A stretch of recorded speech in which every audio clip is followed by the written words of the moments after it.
আসসালামু আলাইকুম। লজিক্যাল কুইস্টের পক্ষ থেকে এসএসসি বেসিক টু অ্যাডভান্স কোর্সে সবাইকে স্বাগত। আজকে আমরা বল চ্যাপ্টারটা স্টার্ট করব। বল চ্যাপ্টারের বেসিক কিছু ডিসকাশন আজকে করা হবে আর কি। তো ফার্স্টে আছে নিউটনের প্রথম সূত্র।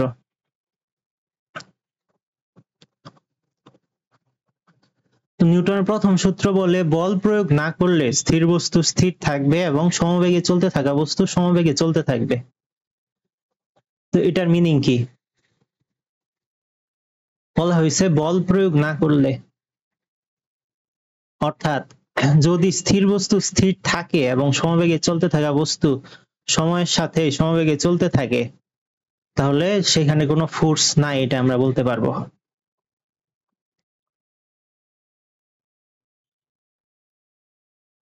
এই একটা বস্তু এর ভেলোসিটি হচ্ছে 0। আরেকটা বস্তু যে হইতেছে এদিক চলতেছে ভি সমান 5 মিটার পার সেকেন্ড সমবেগে, এর কোনো ত্বরণ নাই। তো দুইটা বস্তুর ক্ষেত্রেই স্থিতি জড়তা মেইনটেইন হয়েছে, মানে সরি স্থিতি জড়তা না, মানে দুইটা বস্তুর ক্ষেত্রেই কোনো বল নাই। একটা স্থির আছে আর একটা গতিশীল আছে, কিন্তু দুইটা বস্তুর ক্ষেত্রে কোনো ফোর্স নাই। তাই এটা সমবেগে চলতেছে আর এটা হচ্ছে স্থির আছে। তো এখন একটা বস্তুর উপর একাধিক বল তো কাজ করতে পারে। একটা বস্তু যার উপর ধরো এদিকে একটা ফোর্স আছে 10 নিউটন, বিপরীত দিকে আরেকটা ফোর্স কাজ করতেছে 10 নিউটন। তাহলে এই জায়গায় বস্তুটা কি যদি আগে সমবেগে চলতো তাহলে সমবেগেই চলতে থাকবে, এবং যদি স্থির থাকতো তাহলে এটা স্থিরই থাকবে। কারণ হচ্ছে বাম থেকে ডানে যে 10 নিউটন ফোর্স প্রয়োগ করা হচ্ছে, তার বিপরীতে আবার 10 নিউটন ফোর্স ডান থেকে বামে প্রয়োগ করা হচ্ছে। তাহলে এদের লব্ধি কি 0 হয়ে যাবে?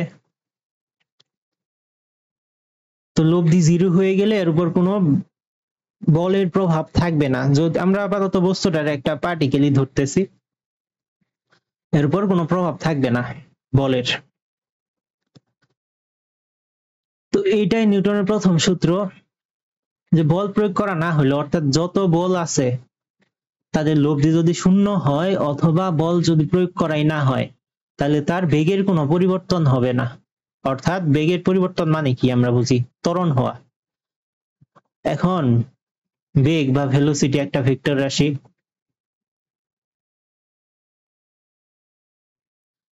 তো ভেক্টর রাশির মান এবং দিক উভয়ই আছে, মানে এর ম্যাগনিটিউড বা মান আছে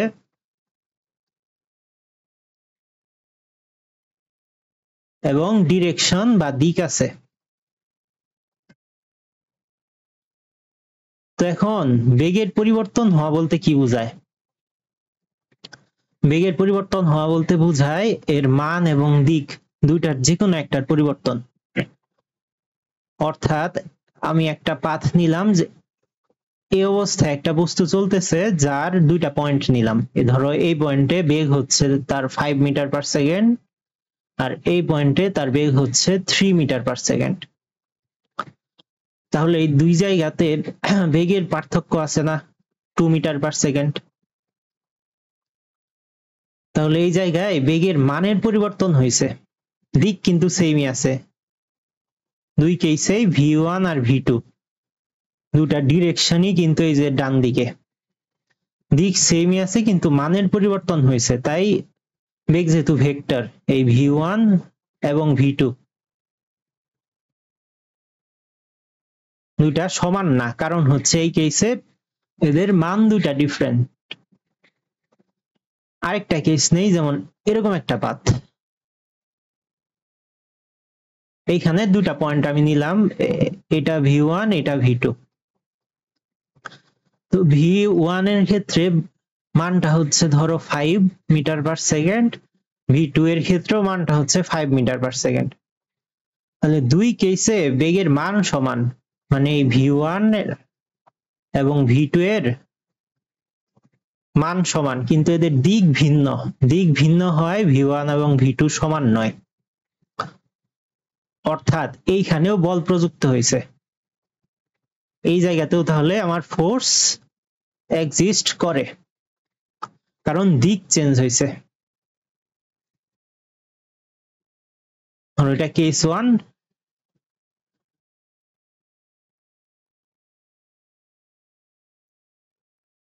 এখানে মান চেঞ্জ হয়েছিল, এটা হচ্ছে কেস 2। এখানে দিক চেঞ্জ হয়েছে।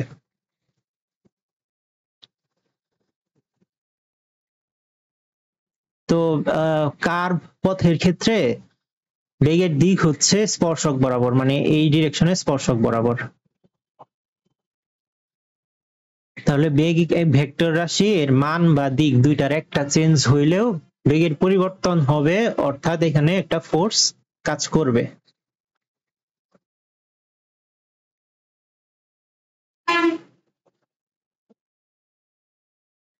এখন ধরো একটা বাসে তুমি চলতেছো, এরকম একটা গাড়ি, এই জায়গায় তুমি বসে আছো, এই জায়গায় আরেকটা বল আছে, ধরো ফুটবল আছে একটা।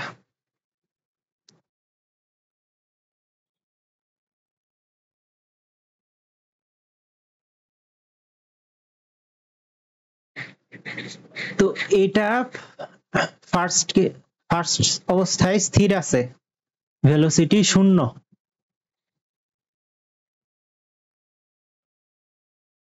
তো একটু পরে এটা স্থির অবস্থায় ছিল, একটু পরে এটা যাত্রা শুরু করলো। ধরো এই কেসের ভেলোসিটি হয়েছে 2। ধরো এটা টি সমান আমার 0তম সেকেন্ড, সরি এইখানে ভি হয়েছে ধরো 2 মিটার পার সেকেন্ড। এটা ডান দিক যাইতেছিল, এটা এখন ডান দিক যাইতেছে। তো ভেলোসিটিটা হয়ে গেছে 2 মিটার পার সেকেন্ড।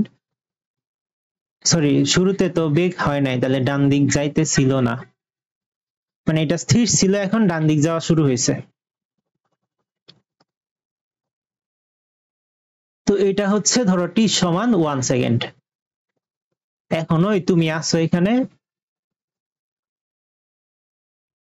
আর এদিকে বলটাও আছে। তো এখন তোমার ভেলোসিটি কত? এদিকেই, এবং বলটার ভেলোসিটিও এদিকেই, দুইজনেরই 2 মিটার পার সেকেন্ড না? অবশ্যই। এরপরে আমি আরেকটা পরের সেকেন্ডের নিলাম, টি সমান 2 সেকেন্ড, দ্বিতীয় সেকেন্ডে নিলাম। এখন ধরো ভেলোসিটি হচ্ছে 4।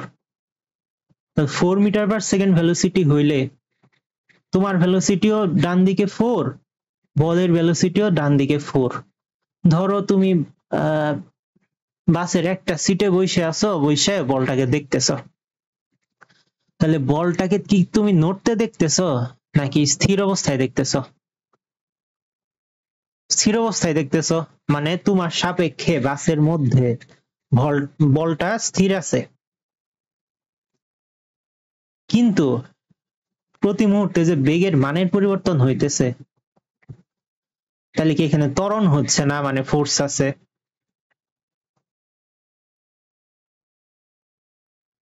ত্বরণ আছে, এখানে বলও আছে। তাহলে বল থাকা সত্ত্বেও যে তুমি দেখতেছো যে বলটা স্থির অবস্থায় আছে, তাহলে এটা কেমনে হইলো? নিউটনের প্রথম সূত্র তো বলছে বল প্রয়োগ না করলে স্থির থাকা বস্তু স্থির থাকবে।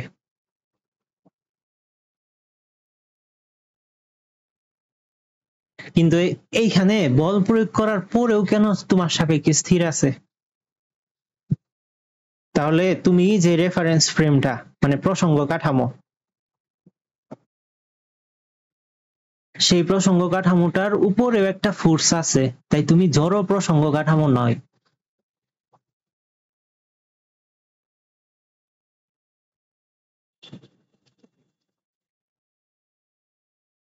জড় প্রসঙ্গ কাঠামো একটা, আর একটা হচ্ছে অজড় প্রসঙ্গ কাঠামো।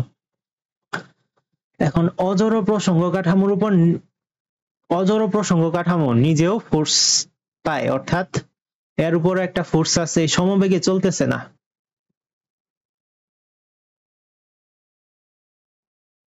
স্থির নয় বা সমবেগে চলে না।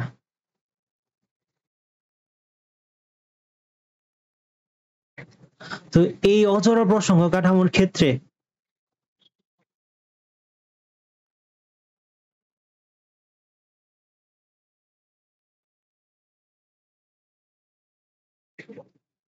নিউটনস ফার্স্ট ল অ্যাপ্লিকেবল নয়।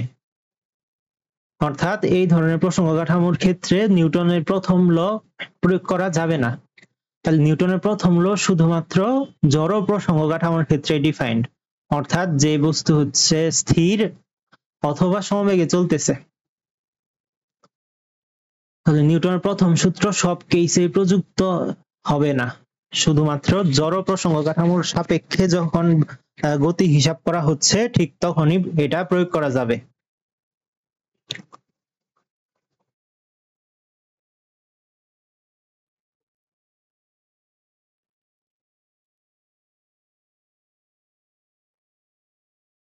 তো জড়তা কি? তো আগে যেমন তুমি একটা বাসে চলতেছিলা, ধরো আবার সেম ভাবেই বাসে চলতেছ, তো হঠাৎ করে দেখা গেল বাসটা থামে গেছে। মানে বাসটা ধরো 36 মিটার পার সেকেন্ড বেগে চলতেছিল, কয়েক সেকেন্ডের ব্যবধানে, ধরো 2-3 সেকেন্ডের ব্যবধানে এর বেগটা হয়ে গেল একদম কম, মানে ধরো হচ্ছে একেবারে 4 মিটার পার সেকেন্ড হয়ে গেল, একটু পরে থামে গেল।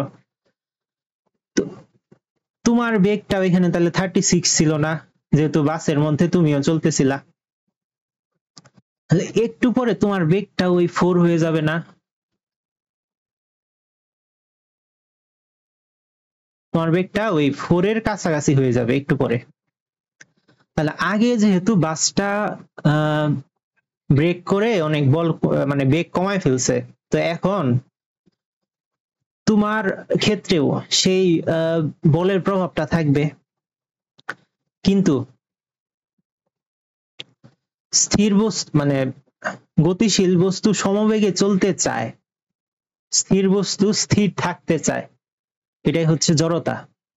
তাহলে তুমি যেহেতু 36 মিটার পার সেকেন্ড বেগেও আগে চলতেছিলা, তাহলে তোমার এখন গতিশীল থাকার একটা প্রবণতা আছে।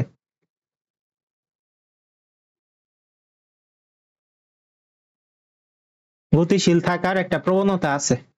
তাহলে বাস থামে যাওয়ার পরেও দেখা যাবে তুমি 36 মিটার পার সেকেন্ড বেগে চলার কারণে তোমার বেগ একটু পরে কমবে, ঠিক আছে, কিন্তু তুমি সামনের দিকে একটু ঝুঁকে পড়বা। এটাই হচ্ছে গতি জড়তা।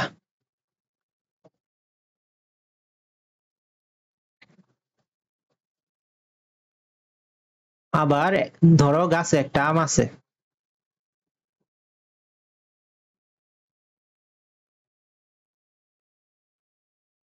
ধরো একটা সিম্পল গাছ,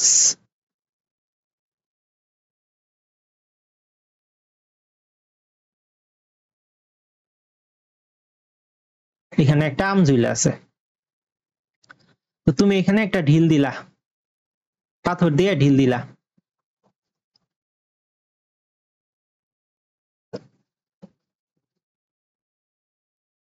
তো ঢিল দিলে কি হবে?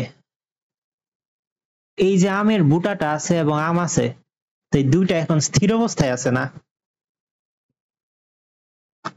তো স্থির অবস্থায় থাকলে একটু পরে যখন ঢিলটা লাগবে তখন আম একটা ফোর্স পাবে। তো আম যখন ফোর্সটা পাবে, ফোর্স পাইলে আম গতিশীল হবে, কিন্তু আমের বুটা তো স্থির অবস্থায় থাকতে চাইবে। তো এই কারণে স্থিতি জড়তার কারণে আমটার স্থির অবস্থায় থাকার প্রবণতার কারণে আম এবং বুটার মধ্যে কানেকশন ব্রেক হয়ে আমটা ছিঁড়ে যাবে। এটা হচ্ছে স্থিতি জড়তার উদাহরণ, স্থির থাকার প্রবণতা।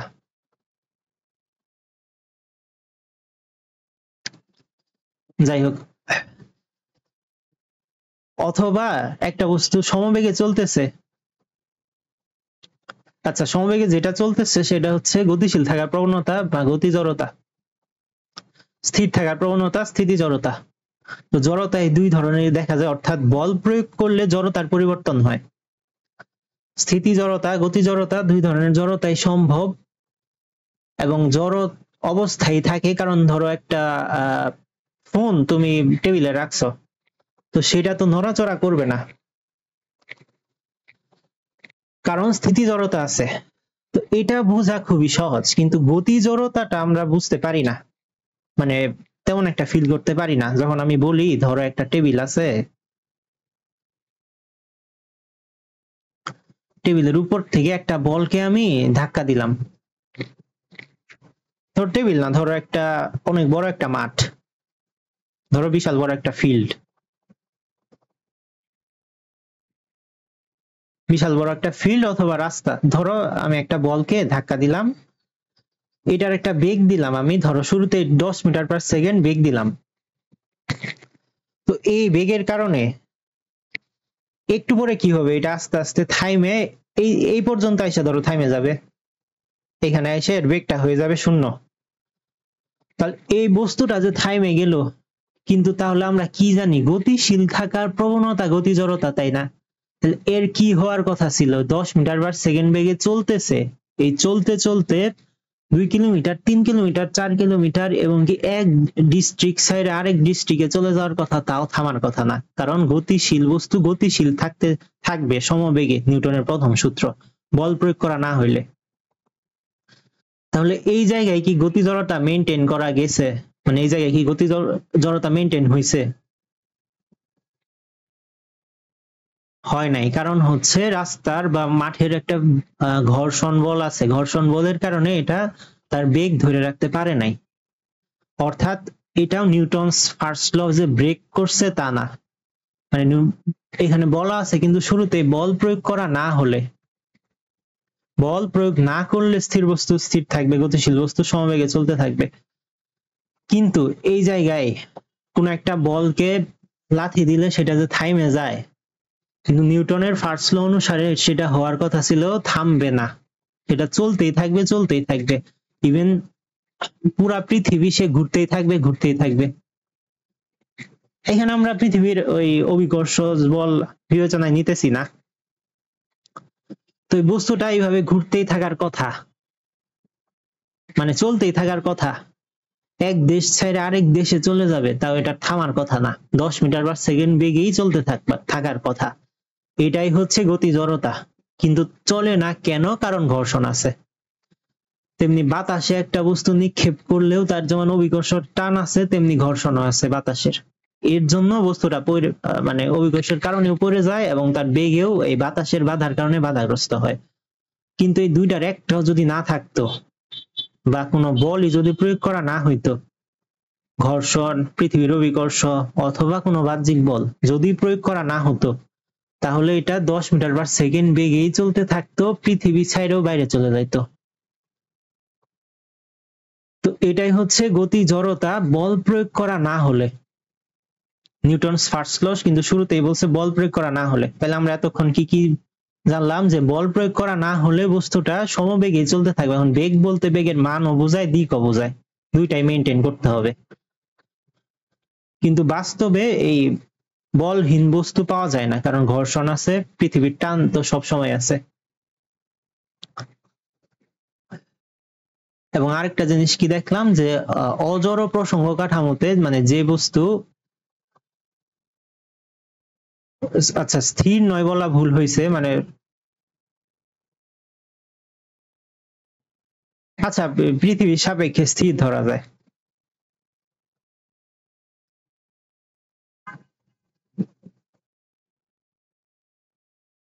বা এটা এইভাবে না লিখে বলা যায় যে ত্বরণে চলতেছে না, মানে দুইটার যে কোনো একটা না হইলে সেটা অজড় হবে না, মানে ত্বরণ থাকলে সেটা অজড় প্রসঙ্গ কাঠামো হবে না। তো যাই হোক, তাহলে জড় প্রসঙ্গ কাঠামোর ক্ষেত্রে বা ইনার্শিয়াল রেফারেন্স ফ্রেমের ক্ষেত্রেই নিউটনের প্রথম সূত্র প্রযোজ্য, অজড় প্রসঙ্গ কাঠামোর ক্ষেত্রে এটা প্রযোজ্য হবে না।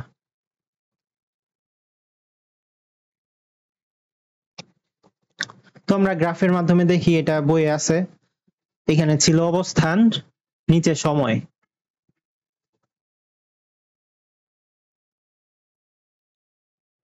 আর এইটা হচ্ছে বেগ, সময়।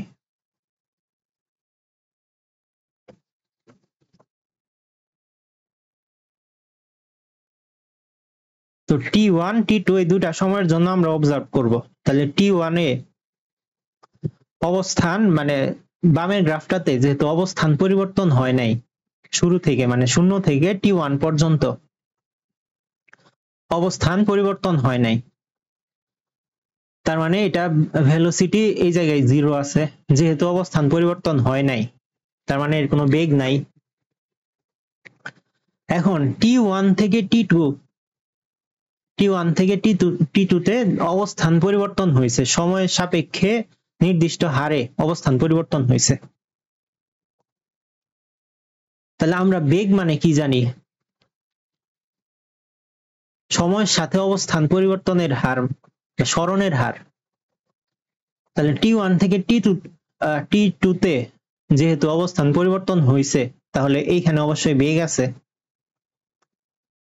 বেগটা কি? সমবেগ, কিন্তু যেহেতু লিনিয়ার মানে নির্দিষ্ট হারে অবস্থানটা পরিবর্তন হয়েছে। আবার T2 থেকে বাকি সময়টা আবার বেগ 0 হয়ে গেছে। তাহলে এখানে কি হইল? আমরা নিউটনস ফার্স্ট ল থেকে দেখলাম বেগের পরিবর্তন করতে ফোর্স লাগে। তাহলে এই যে ভি 0 থেকে যে এখানে অন্য আরেকটা বেগ পাইছে, 0 থেকে যে আরেকটা বেগ পাইলো, তাহলে শুরুতে একটা বল প্রয়োগ করা হয়েছিল, কিন্তু আবার T1 থেকে T2 তে সমবেগেই চলছে, তার মানে এই সময়ে বেগের কোনো পরিবর্তন হয় নাই। কিন্তু এই যে মোমেন্টটাই, যে ঠিক T1 এর যে মোমেন্টটা, এই মোমেন্টটাতে একটা ফোর্স অ্যাপ্লাই করা হয়েছে, ধরলাম ফোর্স 1। আবার সেম ভাবে সমবেগে যেটা চলতেছিল, চলতে চলতে একটু পরে এর বেগটা আবার 0 করে ফেলা হয়েছে, মানে অবস্থানের পরিবর্তন আবার হয় নাই। তাহলে এইখানে একটা ফোর্স অ্যাপ্লাই করা হয়েছে। অর্থাৎ যে অবস্থায় বেগের পরিবর্তনটা হয় নাই সেই জায়গায় কোনো ফোর্স নাই, কিন্তু ঠিক যে মোমেন্টে বেগের পরিবর্তনটা হবে সেই অবস্থায় ফোর্সটা থাকবে। এমন নয় যে একটা পয়েন্টেই ফোর্স থাকবে। যদি প্রতিনিয়ত বেগের পরিবর্তনটা হইতো, মানে ত্বরণ কাজ করত, তাহলে আমাদের সব পয়েন্টে এখানে ফোর্স থাকতো, মানে যে যে পয়েন্টে ত্বরণ থাকতো সেসব পয়েন্টেই ফোর্স থাকতো। তাহলে আমাদের এখানে ফোর্স এক্সিস্ট করে শুধুমাত্র T1 এবং T2 টাইমে, অন্য কোনো টাইমে এখানে কোনো ফোর্স কাজ করতেছে না। আবার এটা হচ্ছে বেগ ভার্সেস সময়ের গ্রাফ। তাহলে এখানে 0 থেকে T1 এ, 0 থেকে T1 এ একটা সমবেগ আছে, তাই না? তো এইখানে ভেলোসিটিটা হচ্ছে একটা সমবেগ। আবার এটা কিন্তু অবস্থানের মতো না, এটা হচ্ছে বেগের গ্রাফ। তো এখন বেগ বিষয়টা ওয়াই অক্ষে বিবেচনা করে হিসাব করতে হবে।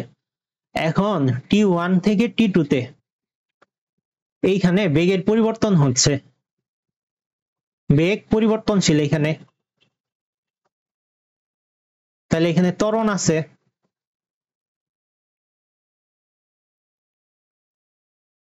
তার মানে T1 থেকে T2 পর্যন্ত বেগের পরিবর্তন হইতেছে, তার মানে এই জায়গায় বল কাজ করতেছে।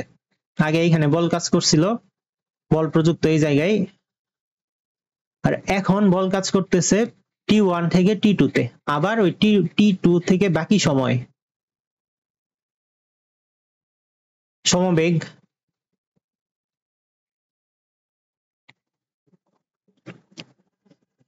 তার মানে এখানে বল প্রয়োগ করা হয়েছে T1 থেকে সময় T2 পর্যন্ত।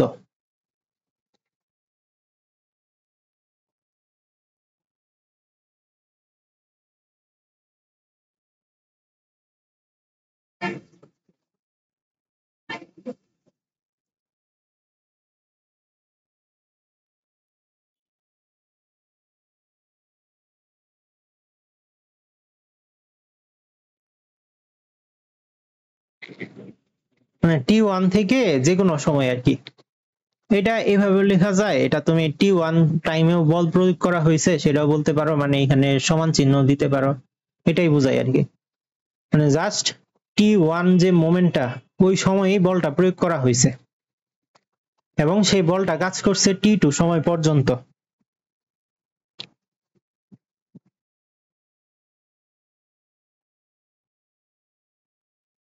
তাহলে বল প্রয়োগ করা হবে তখনই যখন এটা সমবেগে চলতেছে না অথবা স্থির নাই। নিউটনস ফার্স্ট ল এই জায়গাতেই প্রয়োগ আর কি। আপাতত আমরা হিসাবের ক্ষেত্রে সব কেসে জড় প্রসঙ্গ কাঠামো বিবেচনা নিয়ে হিসাব করব, এবং এইভাবেই যখন বেগের মান অথবা দিক দুইটার একটাও পরিবর্তন হবে সেই জায়গাতেই আমাদের বলটা কাজ করবে।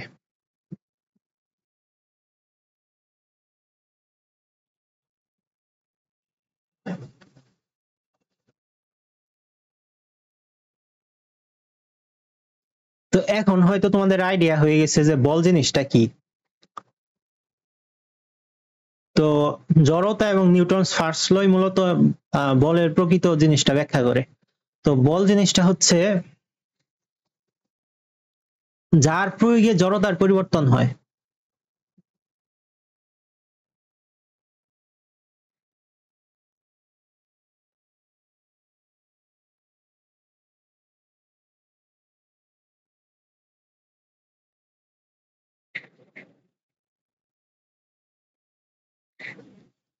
অর্থাৎ কোনো বস্তু যখন সমবেগে চলতে থাকে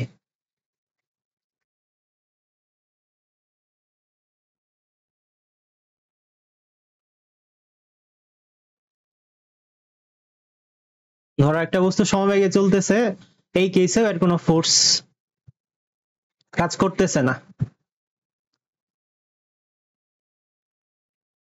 একটু পরে এর ভেলোসিটিটা যদি আমার হয়ে যায় হচ্ছে 8, একটু আগে যা বললাম বেগের মানের পরিবর্তন, তো এই কেসে এইখানে আমার ফোর্সটা কাজ করবে, এবং এটা হইতে যদি আমার সময় লাগে 2 সেকেন্ড,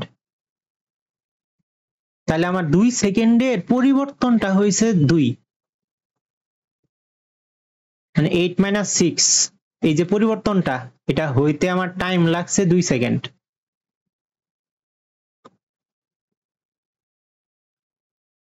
তো প্রতি সেকেন্ডে যে পরিবর্তনটা হয় সেটাই মূলত বল। তাহলে এখানে 1 নিউটন ফোর্স অ্যাপ্লাই হয়েছে, মানে 2/2 বেগের পরিবর্তন ভাগ সময়। এখানে আমরা কিন্তু এই ভরটা 1 ধরে নিছি, মানে ভর বেগের পরিবর্তন ভাগ সময় আর কি।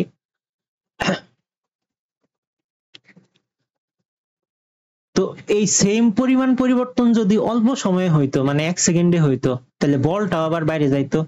অর্থাৎ সময়ের সাথে যেমন নির্ভর করতেছে, মানে কত সময়ে ভরবেগের পরিবর্তনটা হইলো, এবং মানে ভর কত, বেগ কত, এবং কত সময়ে ভরবেগের পরিবর্তনটা হইলো, বলের কোয়ান্টাইজেশনটা সেটার উপরে নির্ভরশীল আর কি। এখন আমি বলছিলাম যে বেগের দিকের পরিবর্তন এবং মানের পরিবর্তন দুইটার যে কোনো একটা হইলেই বল থাকবে। তো আমরা একটা কেস দেখি, যেমন বৃত্তাকার গতির ক্ষেত্রে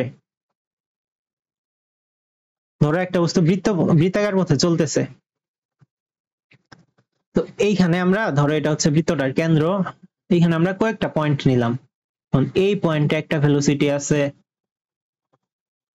এই পয়েন্টে আরেকটা ভেলোসিটি আছে।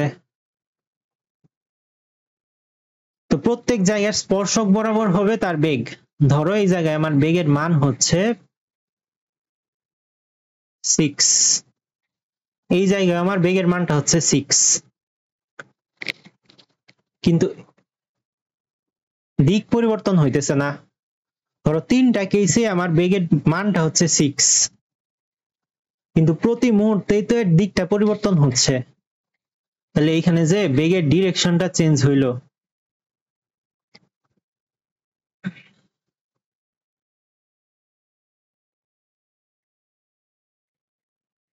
এখানে যে আমার বেগের ডিরেকশন চেঞ্জ হয়েছে, তাহলে এই কেসে আমার বেগ পরিবর্তন হয়েছে না। আমরা যেহেতু একটু আগে বলছিলাম যে বেগ ভেক্টর, এর পরিবর্তন মানে এর মানের পরিবর্তন, দিকের পরিবর্তন দুইটাই বোঝায়। তাহলে এই জায়গাতেও তো আমার বেগের পরিবর্তনটা হয়েছে, কারণ এর দিকের পরিবর্তন হয়েছে। তাহলে এই জায়গাতেও একটা বল কাজ করতেছে না? অবশ্যই একটা বলও থাকতে পারে, একাধিক বলও থাকতে পারে, কিন্তু এখানে তো বল কাজ করতেছে, মানে লব্ধি বল এখানে শূন্য না, যার কারণে এখানে বেগের ডিরেকশন চেঞ্জ হচ্ছে।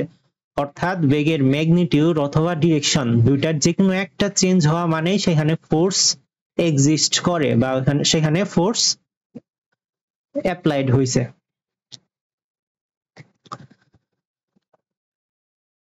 তাহলে দুইটা কেসে আমার বল আছে, মানে এইখানে বেগের মানের কোনো পরিবর্তন হয় নাই, 6 মিটার/সেকেন্ড বেগেই চলতেছে, কিন্তু এখানে কেন্দ্রমুখী বলের কারণে ডিরেকশন প্রতি মুহূর্তেই চেঞ্জ হচ্ছে। তার মানে এইখানেও বল এক্সিস্ট করে। তাহলে যা জড়তার পরিবর্তন ঘটায়, অর্থাৎ বেগে সমবেগে চলতে থাকা বস্তুর মান অথবা দিকের পরিবর্তন ঘটায়, সেটাই বল। অথবা স্থির বস্তুকে গতিশীল করে, সেটাই বল। এখন একাধিক বলের লব্ধি যদি শূন্য হয়, সেই ক্ষেত্রে বলটা তো মানে লব্ধি শূন্য, তাহলে বস্তুটা তো আর বাহ্যিক কোনো বল অনুভব করবে না, যদি আমরা ওটা পার্টিকেল ধরি একটা।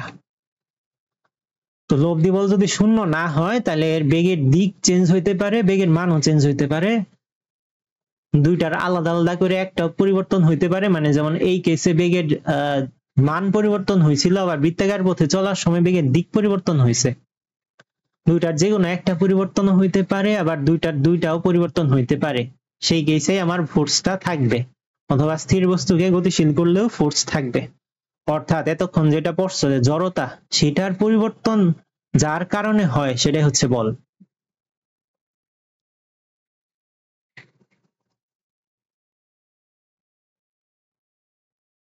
তাহলে ফোর্স একটা ভেক্টর রাশি, বলটাও একটা ভেক্টর রাশি, অর্থাৎ একে বর্ণনা করতে এর মান এবং দিক দুইটাই লাগে।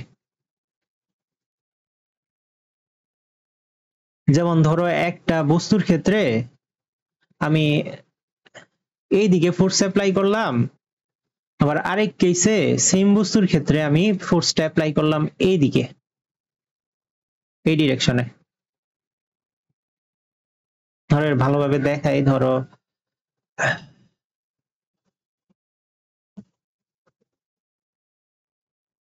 দুইটাই আমার ধরো সেম বস্তু, একটা কেসে আমি ফোর্স অ্যাপ্লাই করলাম এইদিকে, ধরো 10 নিউটন ফোর্স অ্যাপ্লাই করলাম এইদিকে, আবার সেম ভাবে ডিরেকশন চেঞ্জ করে ধরো এইদিকে আমি 10 নিউটন ফোর্স অ্যাপ্লাই করলাম। তো দুই কেসে কি সেম হবে? হবে না তো। মানে দুই কেসেই বলটার এফেক্ট কি সেম হবে? হবে না। তো এই কেসের ক্ষেত্রে বস্তুটা এইদিকে একটা ভেলোসিটি লাভ করবে, এই কেসে কোন তলে আছে তার উপর নির্ভর করে বিভিন্ন দিকে যাইতে পারে। তাহলে বলের যে দিকটা, দুইটা কেসে আমার মান সেম, কিন্তু এর দিকের উপরের এফেক্টটা নির্ভর করতেছে। তার মানে বেগ একটা ভেক্টর রাশি, এর দিক এবং মান দুইটাই লাগবে, দুইটার উপরই এটা নির্ভর করবে।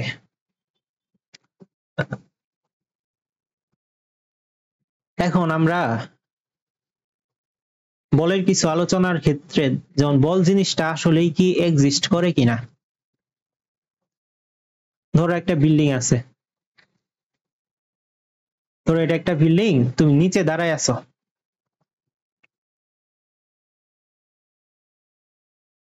ধরো এটা ফার্স্ট ফ্লোর, এটা সেকেন্ড ফ্লোর, এটা থার্ড ফ্লোর। এইখান থেকে একটা পাথর নিক্ষেপ করা হয়েছে, এইখান থেকে আরেকটা পাথর নিক্ষেপ করা হয়েছে, এইখান থেকে আরেকটা, তিন কেসে তিনটা পাথর নিক্ষেপ করা হয়েছে। তো ফার্স্ট কেসে যখন নিক্ষেপ করা হয়েছিল তখন আমাকে বল বলো তো কত এমজি না? সেকেন্ড কেসে যখন পাথর নিক্ষেপ করা হয়েছে তখনও ফোর্সটা কি এমজি না? থার্ড কেসেও যখন পাথর নিক্ষেপ করা হয়েছে তখনও তো ফোর্সটা এমজি। কিন্তু তিনটা কেসেই ফোর্স এমজি হওয়া সত্ত্বেও যখন আমার প্রথম তালা থেকে নিক্ষেপ করা হবে তখন মাথায় একটু আঘাত লাগবে বা ফুলে যাবে, দ্বিতীয় তালা থেকে নিক্ষেপ করা হইলে তো মাথা ফাইটে যাবে, তৃতীয় তালা থেকে নিক্ষেপ করা হইলে মাথা আরো ফাইটে, পাথরও তো মাথার ভিতরে ঢুকে যাইতে পারে। তাহলে তিনটা কেসে এফেক্টটা ভিন্ন রকম হইল না আমাদের? তাহলে বল যে তিন জায়গায় সেম, মানে F1 F2 F3 তিনটাই সেম না?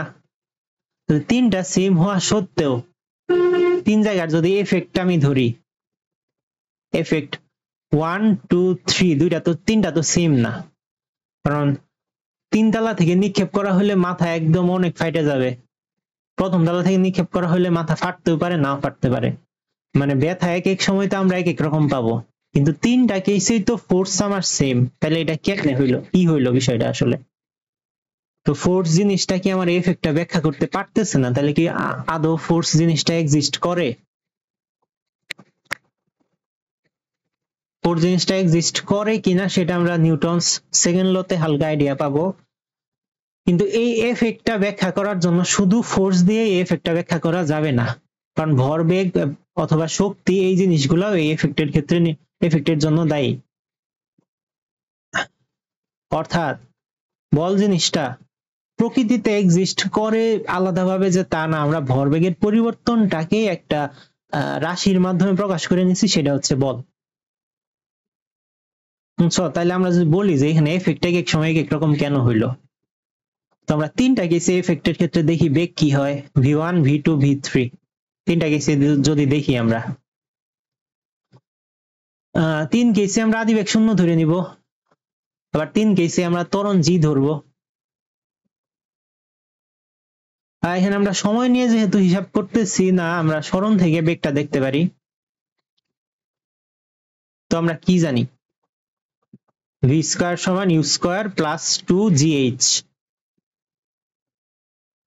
তো তিনটা কেসে h1 h2 আর h3 তিনটা তো সমান না। হ্যাঁ, h1 হচ্ছে ছোট, h2 আরো বড়, h3 আরো বড়। তাহলে v1 v2 v3 এর ক্ষেত্রে কোনটা বড় হওয়া উচিত? অবশ্যই v3 বড় হওয়া উচিত। দেখেন আদিবেগ যদি শূন্য ধরি আমরা, এটা যদি 0 ধরি, তাহলে v সমান কি থাকে, √2gh থাকে না?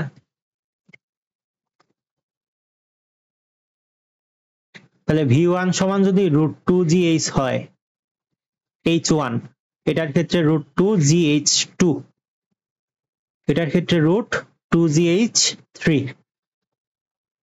তাহলে h1 h2 h3 এর ক্ষেত্রে যেহেতু h3 বড়, তেমনি v এর ক্ষেত্রে রিলেশনটা কি হওয়া উচিত, v1 ছোট এর চেয়ে v2 বড়, v3 বড়। তো বল সেম হওয়া সত্ত্বেও বেগের পরিবর্তন বিভিন্ন রকম হওয়ার কারণে আমাদের বলের এফেক্টটা ভিন্ন রকম হচ্ছে।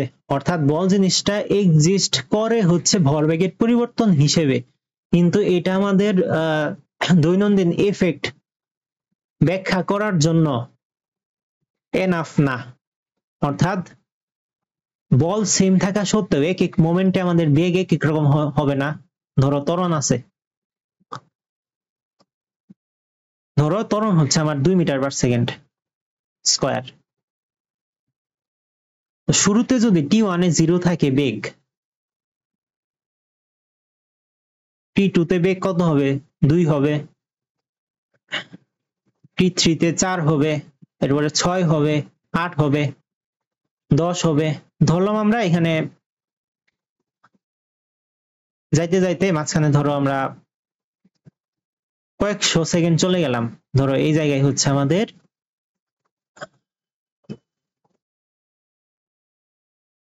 t সমান ধরো আমাদের এটা হচ্ছে 200 সেকেন্ড বা ধরো 2000 সেকেন্ড।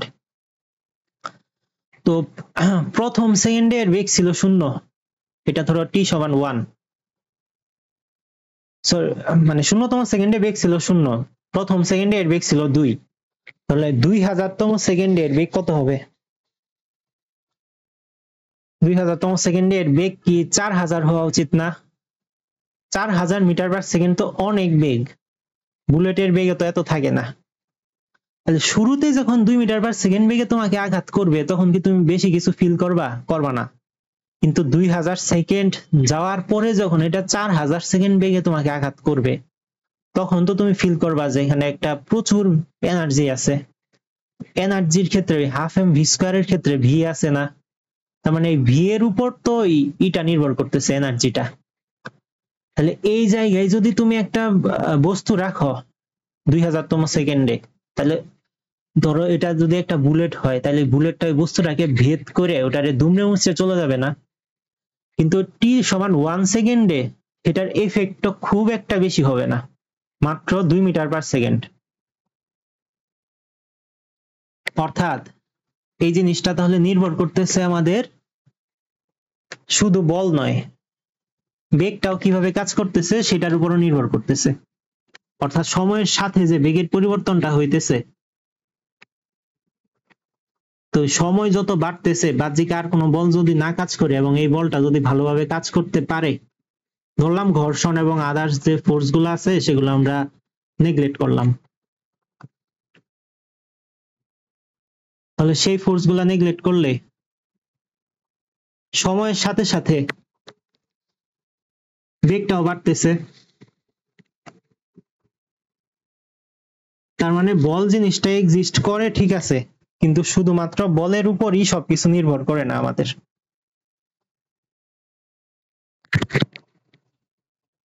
সময়ের সাথে বেগের পরিবর্তন হয়, বেগের পরিবর্তনের সাথে এর এনার্জি বাড়তেছে, সব সময় এনার্জি বেগ যেহেতু বাড়তেছে আর বেগের উপর এনার্জি নির্ভর করে, মানে ধরো গতিশক্তি। তার মানে বল, শুধু বল দিয়ে আমরা এফেক্ট ব্যাখ্যা করতে পারবো না, সাথে আমাদের এই এনার্জির জন্য বেগের হিসাবটাও করতে হবে। তার মানে বল এক্সিস্ট করে অথবা না করে সেই ডিসকাশন পরে, কিন্তু বল বলতে আলাদাভাবে প্রকৃতিতে কিছু নাই, কারণ হচ্ছে এটা জাস্ট ভরবেগের একটা পরিবর্তন নির্দেশ করে একটা নির্দিষ্ট সময়ে। যদি আরো ভালোভাবে হিসাব করতে চাও তাহলে ধরো ক্যালকুলাস ইউজ করে ফোর্সের ক্ষেত্রে একদম ক্ষুদ্রতম সময়ে ভরবেগের পরিবর্তন যেটা, সেটা হচ্ছে ফোর্স। ফোর্সের মান হচ্ছে 1 সেকেন্ডে যে পরিবর্তনটা, সেটা হচ্ছে ফোর্স। ফোর্সের একক বা মাত্রা কি হবে আমরা নিউটনের সেকেন্ড লটা দেখে তারপরে দেখি। তার আগে ভরবেগ জিনিসটা বলি। ভরবেগ কি? ভর এবং বেগের গুণফল। সহজভাবে বলতে গেলে ভর এবং বেগের গুণফল। একটু আগে আমরা দেখলাম বেগ জিনিসটা ইম্পর্টেন্ট। জড়তার ক্ষেত্রে ভরই জড়তার পরিমাপক, সেটা নিয়ে সন্দেহ নাই। কিন্তু আমরা যখন শক্তি হিসাব করব বা কোনো কিছুর এফেক্ট নিয়ে আলোচনা করব, তো সেটা আমরা ভর, বেগ বা শক্তি এই জিনিসগুলো বিবেচনায় নিয়ে করব। অর্থাৎ শুধুমাত্র ভর দিয়ে আমরা সবকিছু বিবেচনা করতে পারবো না, কারণ সেটা কত বেগে যাইতেছে এফেক্ট দেখার ক্ষেত্রে সেই বেগটা আমাদের ইম্পর্টেন্ট। তাহলে সহজ ভাষায় বলতে গেলে ভর এবং বেগের গুণফল, ভর এবং বেগের গুণফলই হচ্ছে ভরবেগ। এটা একটা ইম্পর্টেন্ট রাশি।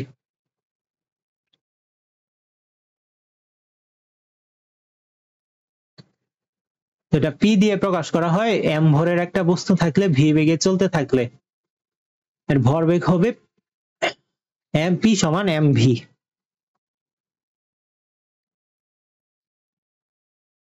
তো যার বেগ বেশি সেম ভরের ক্ষেত্রে সেটা তো হচ্ছে ভরবেগ বেশি হবে।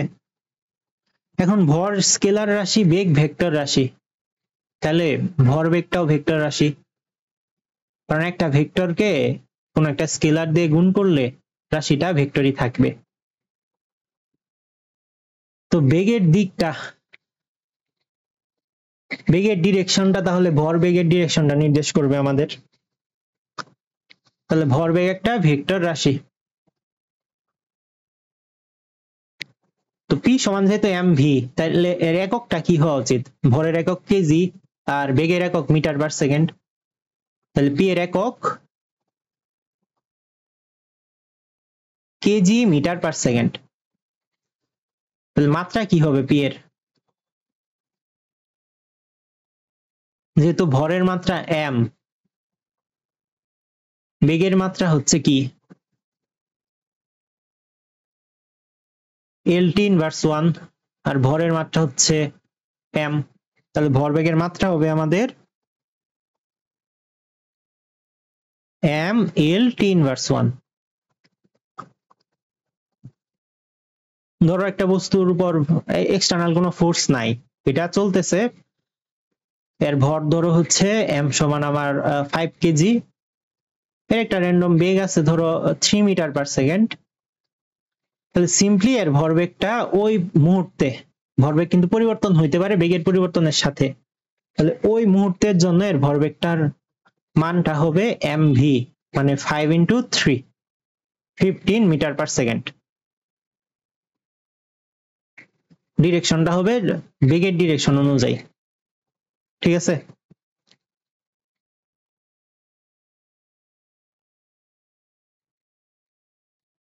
এখন নিউটনের দ্বিতীয় সূত্র কি বলে আমাদেরকে? নিউটনের দ্বিতীয় সূত্র বলতেছে ভরবেগের পরিবর্তনের হার তার উপর প্রযুক্ত বলের সমানুপাতিক। হ্যাঁ, তো এটার এই অংশটা আমরা আগে দেখব, তারপরে ডানের অংশটা একটু পরে দেখব। ভরবেগের পরিবর্তনের হার তার উপর প্রযুক্ত বলের সমানুপাতিক। অর্থাৎ আমি একটু আগে বলছিলাম যে বেগের পরিবর্তনটা যদি ক্ষুদ্রতম সময়ে হয় তাহলে বলটা বেশি প্রয়োগ করতে হবে। ধরো একটা বস্তুর ক্ষেত্রে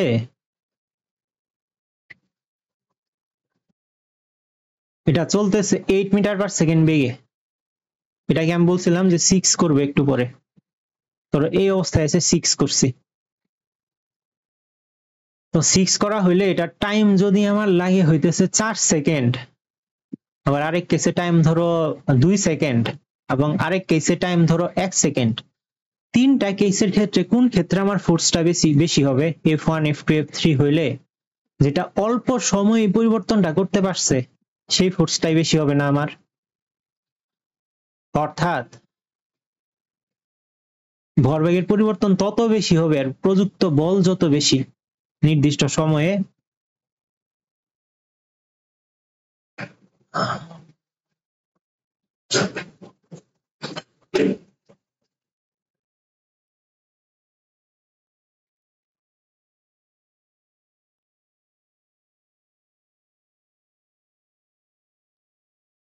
এবার সময় যত কম বল তত বেশি।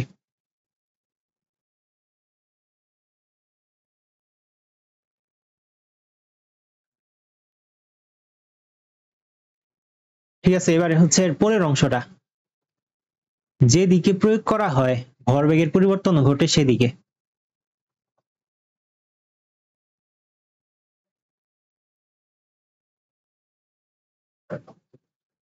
তাহলে দেখো আমার ফোর্সটা এইদিকে দেওয়া হয়েছে, ধরো 8 নিউটন ফোর্স দেওয়া হয়েছে এইদিকে 4 কেজি ভরের বস্তুর ক্ষেত্রে। তাহলে এর ভরবেগের পরিবর্তন যে আছে mv মাইনাস mu,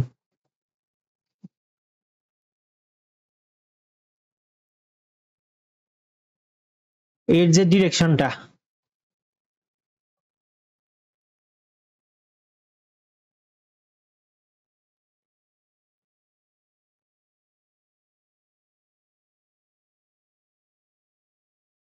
এর ডিরেকশনটা হবে 8 নিউটন ফোর্সের যে ডিরেকশনটা ছিল এই পরিবর্তনের ডিরেকশনটাও সেম হবে। এই জিনিসটা কিন্তু ইম্পর্টেন্ট। ধরো একটা দেয়াল আছে, দেয়ালে একটা বল ঢিল দিছ, বলটা আবার বিপরীত দিকে ঘুরে আসলো, তাহলে দেয়ালের প্রযুক্ত বলটা কোন দিকে? এদিকে না? দেয়ালের প্রযুক্ত বলটা এদিকে, তাহলে ভরবেগের পরিবর্তনটাও হবে এই বাম দিকেই। অর্থাৎ আমরা যখন mv মাইনাস mu হিসাব করব তখন এর ডিরেকশনটাও এইদিকেই নিব। বুঝছো? তাহলে আমরা যদি দেখি ভরবেগের পরিবর্তন যদি একটা বস্তুর ক্ষেত্রে নির্দিষ্ট একটা সময়ে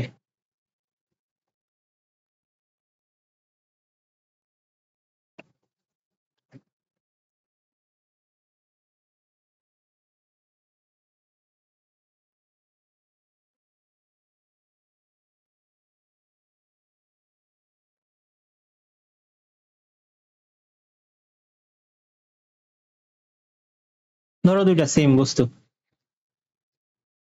এই অবস্থায় বেগটা ছিল হচ্ছে v মানে u,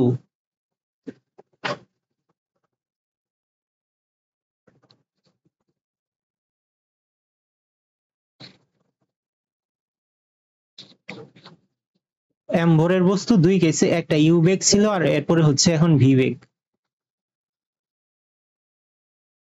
তাহলে আদি ভরবেগ কত? mu না? পরবর্তী ভরবেগ কি? mv। তাহলে ভরবেগের পরিবর্তনটা কি হবে? mv minus mu। ধরো এটা হইতে আমার t সময় লাগছে, এটা t1 সময়ে, এটা t2 সময়ে, টি হচ্ছে আমাদের এদের সময়ের চেঞ্জটা। তাহলে নিউটনের দ্বিতীয় সূত্র বলছে বল সমানুপাতিক পরিবর্তনের হারের, অর্থাৎ আমার ফোর্সটা হচ্ছে প্রয়োগ করতেছে, এর এফেক্টটা হচ্ছে ভরবেগের পরিবর্তন। তাহলে এফ সমানুপাতিক M V minus M U by T, কারণ বলছে পরিবর্তনের হার। তাহলে এখান থেকে আমরা কি পাই? এফ সমানুপাতিক, যদি এম কনস্ট্যান্ট থাকে, এমও চেঞ্জ হইতে পারে, ওটা আমরা ধরতেছি না, এখানে ভর কনস্ট্যান্ট ধরতেছি। ভর কনস্ট্যান্ট ধরে আমরা হিসাব করতেছি।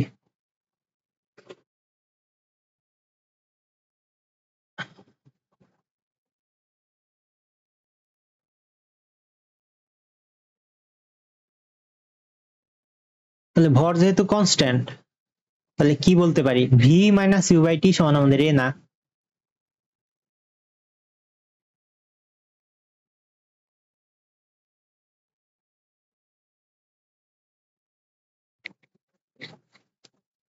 ত্বরণ তো আমাদের ভি মাইনাস ইউ বাই টি, তাহলে এফ সমানুপাতিক আমরা লিখতে পারি না এম এ।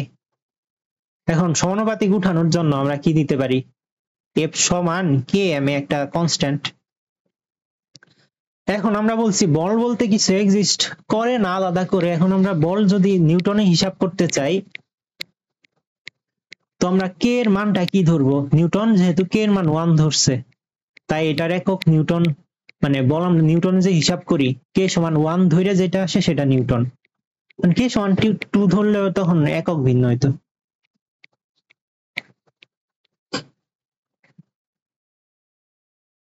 তো আমরা পাইলাম হচ্ছে এফ সমান কে এম এ। তো এখন কে সমান 1 ধরার পরে যেটা আসে সেটা হচ্ছে এফ সমান এম এ। একক নিউটন হয়, একক নিউটন হলে কে সমান 1। এখন তুমি চাইলেই কে সমান অন্য কিছু ধরতে পারতা, তখন একক আর নিউটন বলতে পারতা না, তখন অন্য একক হিসাব করা হইতো।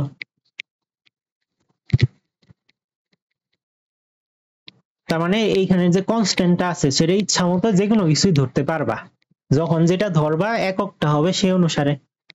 কিন্তু আমাদের কনভেনশনাল ইউজে যেহেতু নিউটন কে সমান 1 ধরে বলের একক নিউটন দিছে, তাই আমাদের কে সমান এখানে 1 ইউজ করতে হবে। এটাই। তাহলে আমরা ফোর্স সমান কি পাইলাম? এফ সমান এম এ। তো এটা কিন্তু সব সময় যে অ্যাপ্লাই করতে পারবা তা না, এখানে কিন্তু অনেক কিছু আছে। তো যেহেতু এটা এসএসসি লেভেলে, তাই আমরা অত ডিপলি যাচ্ছি না, আপাতত ভর কনস্ট্যান্ট ধরে এবং জড় প্রসঙ্গ কাঠামোর ক্ষেত্রে হিসাব করে কে সমান 1 ধরে আমরা সিম্পল একটা ফর্মে আপাতত কাজ করতেছি। কিন্তু এটা বিভিন্ন বস্তু, সেটা তারপরে বস্তুটার কোন পয়েন্টে প্রয়োগ করা হচ্ছে সেটাও একটা বিষয়। তো এটা পার্টিকেল না হয়ে অন্য কিছু হইলো তখন আবার এটার ফর্মটা অন্যরকম হইতো। তো আবার তো অনেক কিছু আমরা নেগলেক্ট করে আমরা এফ সমান এম এটা ইউজ করি। এফ সমান এম এ সবসময় কাজ করবে কিন্তু তা না, কারণ 3D বস্তুর ক্ষেত্রে যেমন কাজ করবে, বলের ডিরেকশন অনুযায়ী বিভিন্ন রকম হবে, একটা পার্টিকেলের ক্ষেত্রে সেভাবে কাজ করবে না, পার্টিকেলের ক্ষেত্রে সিম্পলি কাজ করবে। তারপরে ভর যদি সময়ের সাথে চেঞ্জ হয় তাহলে বিষয়টা আরেক রকম হবে। তো আমরা অনেক কিছু নেগলেক্ট করে আপাতত আমরা এফ সমান এম এ ইউজ করব, কারণ এসএসসি লেভেলে এর চেয়ে বেশি কিছু ইউজ করার দরকার নেই। তো আমরা হচ্ছে বলের একক ও মাত্রা বিষয়টা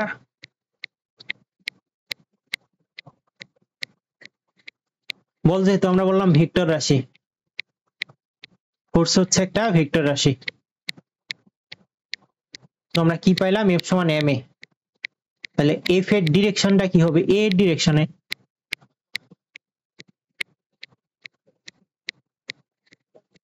তাহলে এফ এর একক কি হবে? এফ এর একক এমনি নিউটন। এটা কোত্থেকে আসছে? এম এ মানে KG, metre per second square. এটাই সংক্ষেপে আমরা নিউটন হিসেবে ইউজ করব। এম এ ধরা মানে এখানে কত কিছু ধরা, কে সমান 1 ধরছিলাম আমরা ধ্রুবকটা, তারপরে ডিরেকশনটা হচ্ছে এর দিকে। তো সবকিছু ধরে আমরা ডিরেকশন এককের ক্ষেত্রে লাগবে না, কিন্তু আমরা ওই কে সমান 1 ধরে এককটা নিউটন নিছিলাম। তাহলে মাত্রা কি হবে? সিম্পলি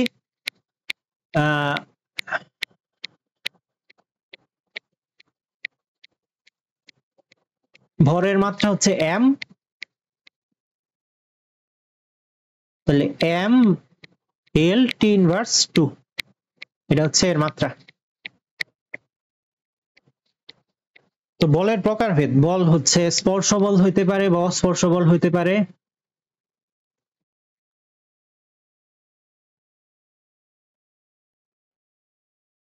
অর্থাৎ যেখানে বল এবং যে বল প্রয়োগ করতেছে তাদের মধ্যে কানেকশন আছে সেটা হচ্ছে স্পর্শ বল, মানে ডিরেক্ট সরাসরি স্পর্শ আছে সেটা হচ্ছে স্পর্শ বল, আর যেটা স্পর্শ দরকার নাই সেটা হচ্ছে অস্পর্শ বল।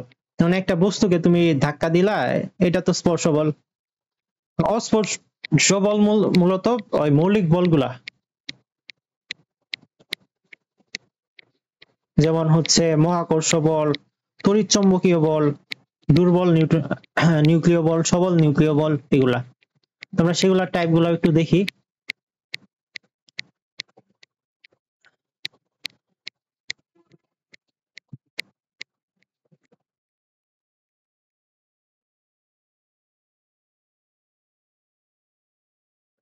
মূলত 4টা মৌলিক বল প্রকৃতিতে পাওয়া যায়, সেটার মধ্যে সবচেয়ে কমন যেটা যে কোনো 2টা ভরের ক্ষেত্রেই কাজ করে, মহাকর্ষ বল। তাহলে মহাকর্ষ বল হচ্ছে মাস নিয়ে কাজ করে, মানে 2টা ভরের ক্ষেত্রে এটা কাজ করবে। তারপরে আছে ধরো তড়িৎচুম্বকীয় বল, যেটা হচ্ছে চার্জ নিয়ে কাজ করে।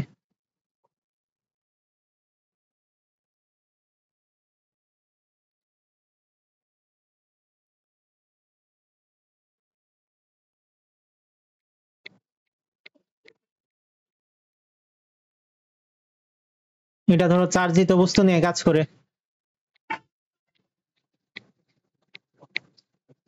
মানে প্লাস প্লাস আকর্ষণ বিকর্ষণ করে, মাইনাস মাইনাস বিকর্ষণ করবে, মাইনাস প্লাস আকর্ষণ করবে।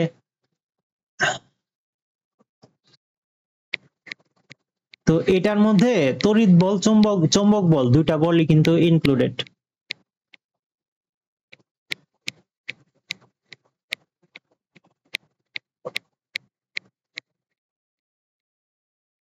এছাড়াও আরো আছে দুর্বল নিউক্লিয় বল, সবল নিউক্লিয় বল। ধরো সবল নিউক্লিয় বল, এটাও নিউক্লিয়াসের মধ্যে নিউট্রন প্রোটনের মধ্যে কাজ করবে। এদের যে নিজেদের মধ্যে নিউট্রন প্রোটন তো বিপরীত চার্জ যুক্ত নয়, কিন্তু তারা যে নিজেদের মধ্যে এইভাবে টিকে আছে তার একটা কারণ হচ্ছে এই সবল নিউক্লিয় বল। এছাড়া আছে দুর্বল নিউক্লিয় বল, সেটা কি? দুর্বল নিউক্লিয় বল মূলত কাজ করে আমাদের ইয়ের ক্ষেত্রে, এটাও নিউক্লিয়াসেই কাজ করে, এটা কি হচ্ছে তেজস্ক্রিয়তার জন্য দায়ী।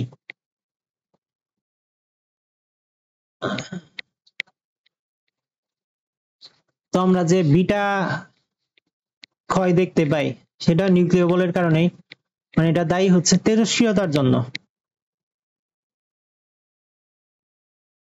রেডিও অ্যাক্টিভিটির জন্য দায়ী এটা, অ্যাক্টিভিটি।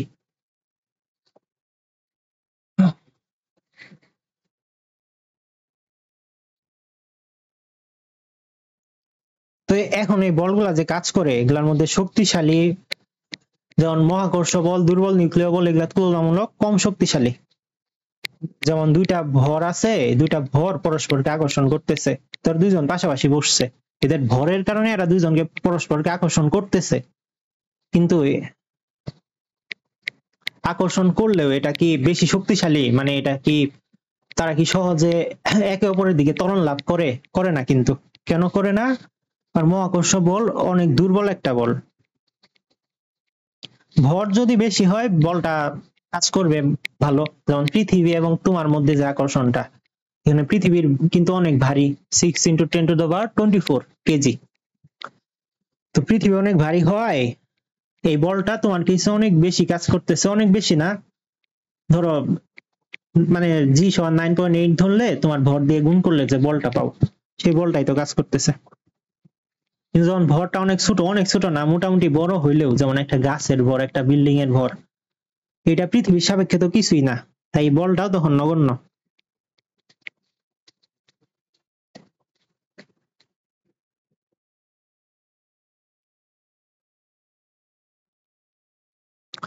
সবল নিউক্লিয় বল, এই যে নিউট্রন প্রোটন,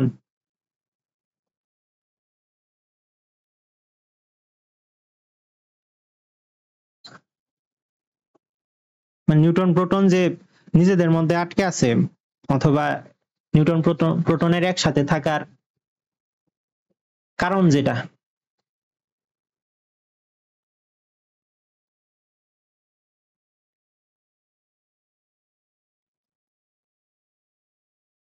সেটা হচ্ছে সবল নিউক্লিয় বল।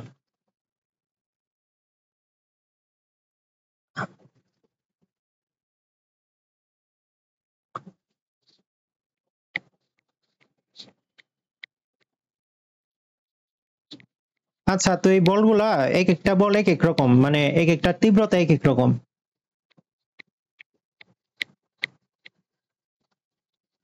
যেমন মহাকর্ষ বল যদি তীব্রতা আমরা 1 ধরি কম্পারেটিভলি, তাহলে তড়িৎ চুম্বকীয় বলের তীব্রতা হচ্ছে 10⁻, মানে এটা আপেক্ষিক, এটা কোনো তীব্রতা আলাদা রাশি না,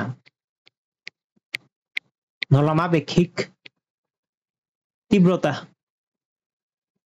মানে মহাকর্ষ বলের সাপেক্ষে অন্য বলগুলা কতটা তীব্র সেটা নির্দেশ করে। সবল নিউক্লিয় বলের ক্ষেত্রে এটা 10⁻41, তাহলে এটা হচ্ছে অনেক স্ট্রং একটা বল। আর দুর্বল নিউক্লিয় বলের ক্ষেত্রে এটা 10⁻30, এবং এটা কত দূর কাজ করতে পারে। মহাকর্ষ বল মোটামুটি ইনফিনিটি রেঞ্জে কাজ করে, তেমনি তড়িৎচুম্বকীয় বল ইনফিনিটি রেঞ্জে কাজ করে। দুর্বল নিউক্লিয় বল 10⁻18 মিটার এই রেঞ্জে কাজ করে, আর সবল নিউক্লিয় বল 10⁻15 মিটার এই রেঞ্জে কাজ করতে পারে।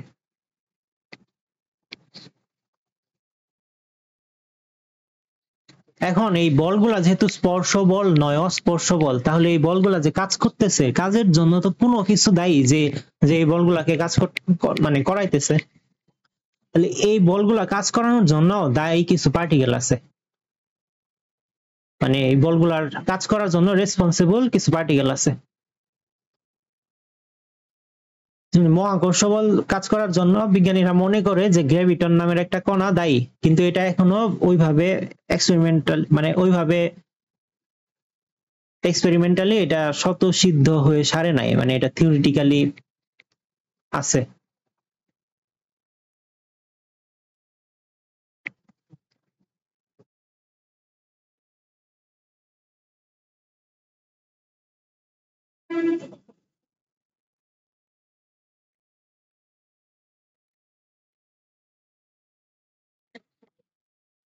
তারপর তড়িৎচুম্বকীয় বলের জন্য দায়ী হচ্ছে আমাদের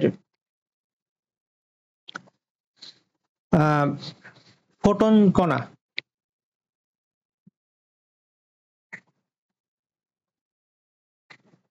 সবল নিউক্লিয় এবং দুর্বল নিউক্লিয় বলের জন্য, যেমন দুর্বল নিউক্লিয় বলের জন্য দায়ী হচ্ছে W and Z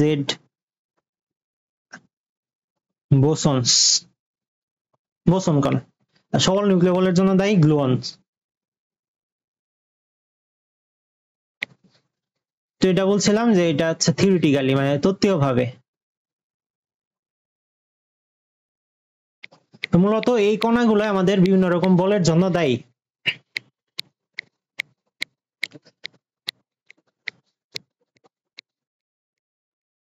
তো এই বলগুলা বিজ্ঞানীরা এগুলা নিয়ে অনেক কাজ করতেছে, এবং ভবিষ্যতে এগুলা যত ডিপলি বিজ্ঞানীরা অ্যানালাইসিস করতে পারবে, ফিজিক্স তত আগায় যাবে। কারণ আমরা সাধারণত বাহ্যিক বলগুলা নিয়ে কাজ করি, যেগুলা স্পর্শ বল, মানে অস্পর্শ বল সম্পর্কে অনেক কিছু এখনো বিজ্ঞানীদের কাছে ধোঁয়াশা। তারা চেষ্টা করছে এই সবগুলা বলকে একটা নির্দিষ্ট থিওরির আওতায় নিয়ে আসা অথবা নির্দিষ্ট সূত্রের আওতায় নিয়ে আসা, যেটা দিয়ে মৌলিক সবগুলা বলই আমরা ব্যাখ্যা করতে পারবো। এখন বলের সাম্যতা কি? আচ্ছা, বলের সাম্যতা বোঝার আগে আমরা একটু উপাংশটা বুঝে আসি। যেহেতু আমরা বলছিলাম বল ভেক্টর, তো ভেক্টর রাশির উপাংশ থাকবে।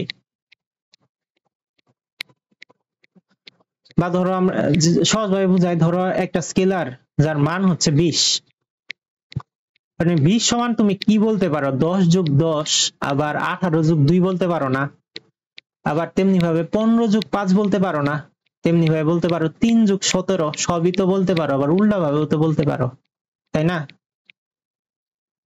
9 যোগ 11 বা 11 যোগ 9, 17 যোগ 3, 5 যোগ 15, এইভাবে তো বলতে পারি আমরা, তাই না?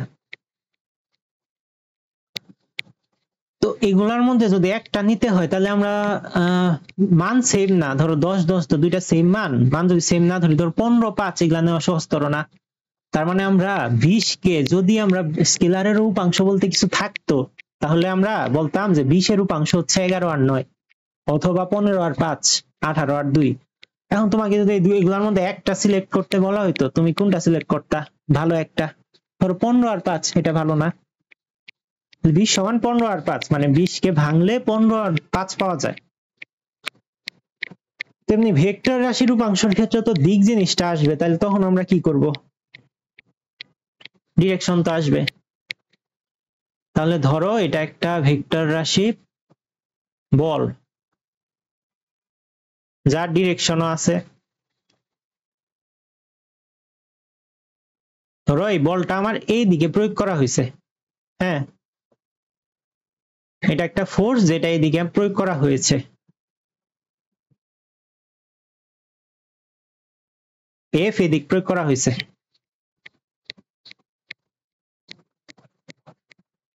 তো তাহলে এর উপাংশ দিক অনুসারে হইলে আমরা কিভাবে বলতে পারি?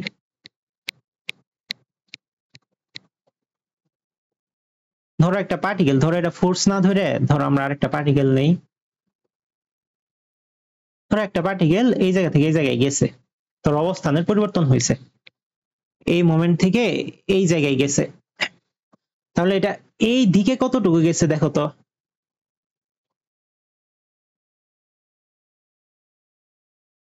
এই দিকে এটা এতটুকু গেছে না?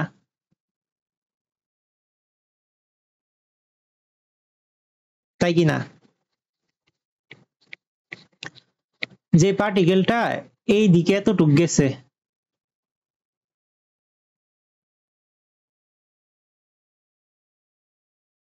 মানে এ থেকে বি পর্যন্ত যে গেছে, তার ওই দিকে এ বি বরাবর সরণ তো হচ্ছে এ বি, তাই না? কিন্তু এক্স এক্সিস বরাবর তার সরণটা কত হচ্ছে? এই এসি না?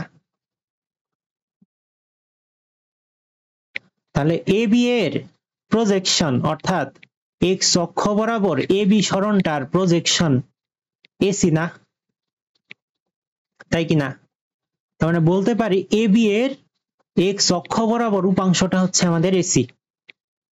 তাহলে বুঝছো, এখন যদি এই অ্যাঙ্গেলটা আমাদের থিটা হয়, এই অ্যাঙ্গেলটা থিটা হইলে আমরা বিসি কি নির্ণয় করতে পারবো কিনা বলো? বিসি নির্ণয় করতে পারবো? ফোর্স আমরা তো বিভিন্ন দিকে অ্যাপ্লাই করতে পারতাম, এক এক সময় তো অ্যাঙ্গেলটা এক এক রকম হবে না? বিভিন্ন দিকে আমরা ফোর্স অ্যাপ্লাই করছি সাপোজ। তো এই তিন ক্ষেত্রে এক্স অক্ষ বরাবর প্রজেকশনটা বিভিন্ন রকম হবে না? তাহলে এই অ্যাঙ্গেলের বিষয়টা আমাদের মাথায় নিতে হবে। এখন উপাংশ, বলের উপাংশ পরে বুঝো, আগে বুঝো যে এই চিত্রে এ বি বরাবর যে সরণটা ঘটলো, তার এসি বরাবর একটা উপাংশ যে আছে, সেই উপাংশের মানটা আমরা কিভাবে হিসাব করব বলো? তো এই ত্রিভুজে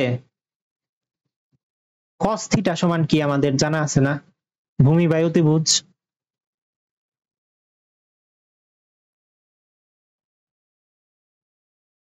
তাহলে ভূমি এখানে কত? থিটার সাপেক্ষে ভূমি হচ্ছে আমাদের এসি। তো এসি বাই এবি, এবি হচ্ছে অতিভুজ এখানে। তাহলে আমাদের লাগবে কি, যদি আমরা বিসি বের করতে বলে সেটাও আমরা পারবো, যদি এসি বের করতে বলে সেটাও পারবো। তাহলে এখানে আমাদের এসি যদি বের করতে যাই তাহলে এসি সমান কি হবে, এ বি সাইন থিটা না, sorry A B cos theta না।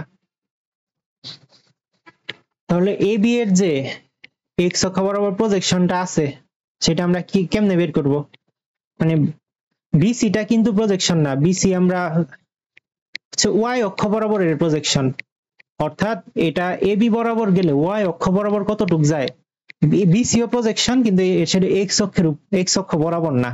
তাহলে বিসি হচ্ছে প্রজেকশন ওয়াই অক্ষ বরাবর আর এসি হচ্ছে এক্স অক্ষ বরাবর। তো সেম ভাবে সাইন থিটা অ্যাপ্লাই করলে আমরা বিসি সমান কি পাইতাম এখান থেকে, এ বি সাইন থিটা না।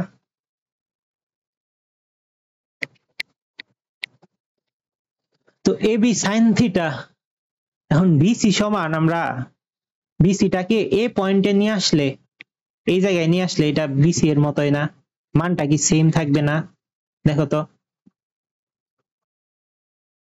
মানটা সেম থাকবে কিনা, অবশ্যই সেম থাকবে।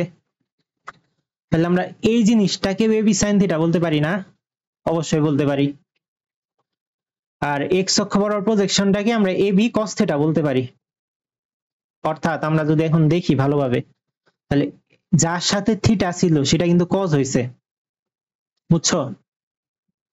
এখন যদি আমরা সেম জিনিসটা আবার দেখতে চাই, এবার আমরা ফোর্স দিয়ে যদি দেখি,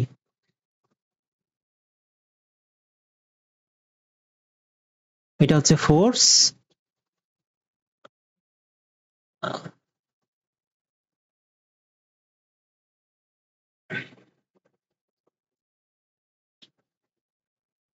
সরি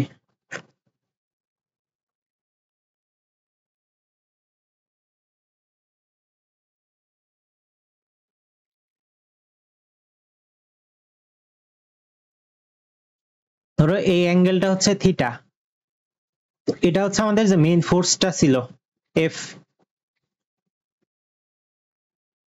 তাহলে আমরা একটু আগে কি দেখলাম, এক্স অক্ষ বরাবর উপাংশটা হয় এফ কস থিটা আর এটা হয় এফ সাইন থিটা, বুঝছো।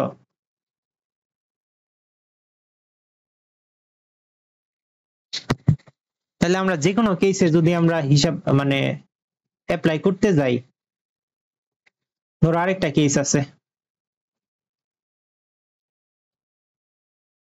এই কেসে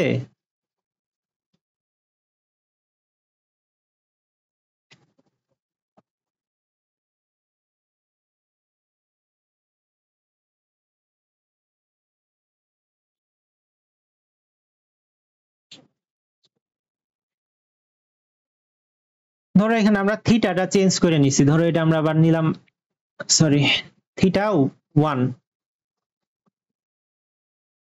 এটা এফ, এটা নিছি থিটা 1, তাহলে এটা হবে এফ কস থিটা 1, অর্থাৎ যার সাথে অ্যাঙ্গেল সেটার সাথে কস বসবে, বুঝলা।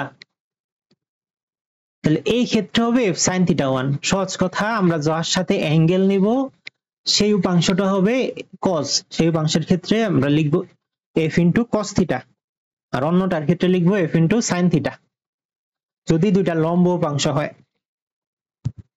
ঠিক আছে। তাহলে একটা বস্তু যদি থাকে, একটা বস্তু যার উপর ফোর্স অ্যাপ্লাই করা হবে, যার উপর ফোর্স অ্যাপ্লাই করা হবে, ধরো ভর কেন্দ্রে একটা বল আমার প্রযুক্ত হয়েছে, তাহলে আমরা ডান দিকে যদি, নিচে তো তলই আছে, নিচ দিকে তো আর উপরের উপাংশটা কাজ করতে পারবে না, নিচে যে ওজনটা আছে ওই ওজনের জন্য তো আমার বলটা দিয়ে দিবে হচ্ছে প্রতিক্রিয়া হিসেবে, বা এর যে সাইনের যে উপাংশটা, এই যে উপাংশটা, এটা এফ হইলে আর দুইটা উপাংশ না, ধরো এটা থিটা, এটা এফ কস থিটা, এটা এফ সাইন থিটা উপরেরটা, তো নিচের দিকেও তো এমজি কাজ করতেছে তাই না, বল কাজ করতেছে, তাহলে নিচের দিকে যে লব্ধিটা হবে, ধরো প্রতিক্রিয়া যে বলটা, সেটা ওজন থেকে একটু কমে গেছে, এফ সাইন থিটা ওটা প্রতিক্রিয়ার ক্ষেত্রে ব্যয় হয়েছে, কিন্তু আমাদের ডান দিকে যে ত্বরণ হবে তল বরাবর, সেই তলের জন্য যে বলটা, সেটা কিন্তু এফ কস থিটা ইউজ করতে হবে। এটা যদি ভর দিয়ে ভাগ করি তাহলে ত্বরণটা পাবো। এই ম্যাথটা যদি আমরা দেখি যে 20 নিউটন বল 35 ডিগ্রি অ্যাঙ্গেলে কাজ করতেছে এখানে, তো 35 ডিগ্রি অ্যাঙ্গেলে যে কাজ করতেছে, তাহলে এই বলটা এইদিকে রূপাংশটা কি হবে? 20 নিউটন, এটা যদি থিটা 35 হয় তাহলে এটা এফ কস থিটা, তাহলে এফ কস 35 হবে না? তাহলে 20 নিউটন বলের এই দিকের রূপাংশটা এফ কস 35 ডিগ্রি। তো অন্য যে উপাংশটা ছিল সেটা আমরা একটু আগে দেখছি যে ত্বরণের জন্য ব্যয় হবে না, মানে এই সারফেস বরাবর ত্বরণের জন্য ব্যয় হবে না, ওটা প্রতিক্রিয়ার জন্য ব্যয় হবে। তাহলে আমরা শুধু ত্বরণের জন্য এখানে ব্যয় হওয়া ফোর্সটা কত? ঘর্ষণ বল আমরা এখানে বিবেচনা করতেছি না, এফ কস থিটা না, তাই না? তাহলে এখানে এফ কস থিটা, বা এই দিকে এক্সটার্নাল আরেকটা ফোর্স 8 নিউটন আছে, সেটা ঘর্ষণ আমরা বলছি যে তা না, যে কোনো ফোর্সে হতে পারে। তাহলে এইখান থেকে আমরা এই বস্তুর জন্য আলটিমেটলি ফোর্স কত পাইতেছি? বাম দিক ডান দিক বরাবর ডান দিকে 20 cos 35 আর বাম দিকে 8 নিউটন ফোর্স। তাহলে আমাদের লব্ধি বলটা কত? 20 cos 35 মাইনাস 8 নিউটন। এই যে লব্ধি ফোর্সটা,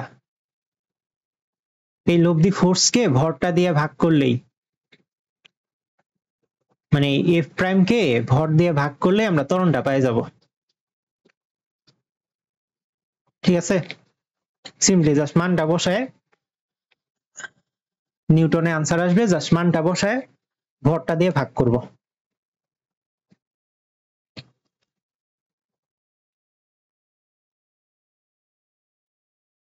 তো আমরা দেখতেছিলাম একটু আগে সাম্যতা ও সাম্যতাবিহীন বল। তাহলে এইভাবে লব্ধি করার পর, যেভাবে লব্ধি আমরা দেখলাম, ধরো ডান দিকে একটা ফোর্স আছে 20 নিউটন, মানে ডান দিকে বাম দিকেও 20 নিউটন, তাহলে লব্ধি কত হবে? 20 মাইনাস 20 না, মানে 0। তাহলে এইখানে লব্ধি হয়েছে 0। যে কোনো দিকে লব্ধি যদি 0 হয়, যে কোনো দিকে লব্ধি যদি 0 হয় তাহলে বলটা সাম্য বল, এটা হচ্ছে সাম্য বল। আর যদি লব্ধি 0 না হয় তাহলে এটা হচ্ছে অসাম্য বল বা সাম্যতাবিহীন বল। ধরো একটা বস্তুর ক্ষেত্রে এদিকে একটা ফোর্স কাজ করতেছে, ধরো একটা পার্টিকেল, এর উপর এইদিকে ফোর্স কাজ করতেছে, ওই দিকেও কাজ করতেছে, এইদিকেও কাজ করতেছে, তিনটা মিলে আমরা লব্ধি পাইলাম। ধরো এটার লব্ধি এইদিকে পাইলাম আমরা, 3 বল মিলে যে বলটা কাজ করে, তাহলে এর একটা ফোর্স আছে যার ভ্যালু 0 নয়, তাহলে এটা সাম্য বল হবে না, এটা অসাম্য বল। অথবা সিম্পলি একটা বস্তুর ক্ষেত্রে যদি আমাদের দুই পাশের দুই দিকে বল প্রয়োগ করি, বল দুটা যদি সেম না হয়, বামে একটা ফোর্স, সরি,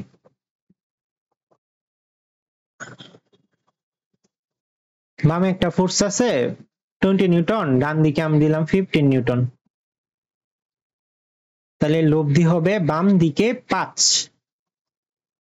হ্যাঁ, তাহলে লব্ধি 0 নয়, তাই এটা অসাম্য বল।